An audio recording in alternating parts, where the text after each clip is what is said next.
The Ode. Maya Angelou once said, "I've learned that people will forget what you said, people will forget what you did, but people will never forget how you made them feel." Poems immortalize their subjects, and if you inspire a poet with a grand feeling, you may become a subject of their work one day, and there may be no better method of attaining immortality than that of the ode.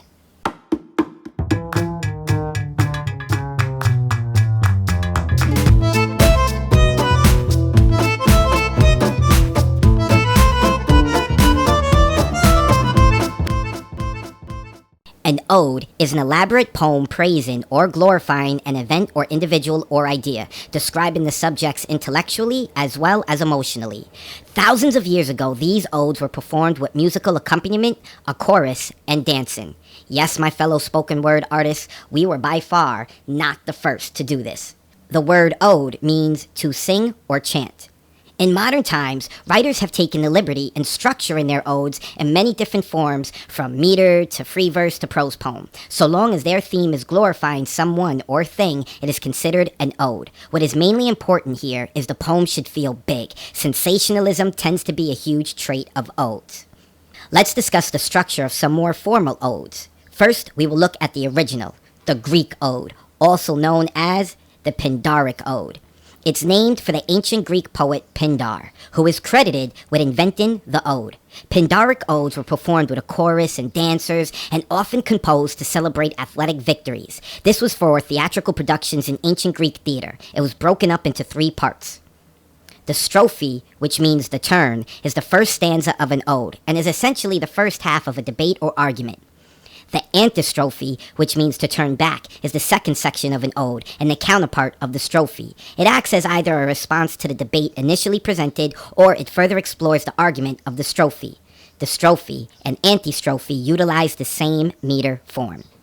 The EPODE, which means said after or after song, is the third and final section of the ode. The metered form of the EPODE is different from the strophe and antistrophe. Usually this comes in the form of a couplet or 2 lines, in which the first line is longer than the second. For all my fellow hip-hop fans, Jadakiss sort of uses the form of an EPODE, except in reverse. He'll have one short bar followed by one much longer bar in his rhymes. And yes, I just utilized Jadakiss's style in the discussion of Greek odes. Next, the Horatian ode, which is named after the Roman poet Horace, is generally more intimate and contemplative in comparison to the Pindaric ode. It is less lofty and less ceremonious, and it is more suitable for a reading experience as opposed to the grand production of ancient Greek theater. The Horatian ode typically uses a recurrent stanza pattern. Though Horace, more often than not, wrote his stanzas in couplets or quatrains, contemporary Horatian ode authors tend to write longer stanzas. The last major form of an ode we're going to discuss is the irregular ode. As its name may have already implied, it has no formal structure whatsoever, unlike the previous 2 types we discussed. Today, most authors write their odes in this form. Though it lacks the rules of structure, it is still required to be written in a tone of indulgence and unabashed enthusiasm in the glorification of the subject. Even for those writing a satirical ode, the tone taken should be one of amazement. Hopefully, this has either given you a better understanding of the ode, or at least it was an awesome refresher.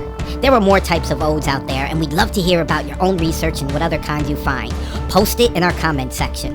After that, hit the like button and share Poetry Defined. You want to be immortalized? Well then share this video with a poet friend as a friendly gesture to get them to write about you. Next episode, we go from grandiose to bite-size as we dive into the haiku and its family tree. And if you haven't, make sure you're connected to us through them social media channels at Advocate of Wordz. So, now go get to writing.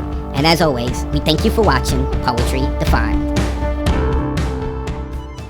Hacks, laughs, anatomical, into space that is quite economical. But the good ones I've seen so seldom are clean, and the clean ones so seldom are the Senryu, which literally means river willow, is also a Japanese poem with 3 lines of 17 syllables. While haikus focus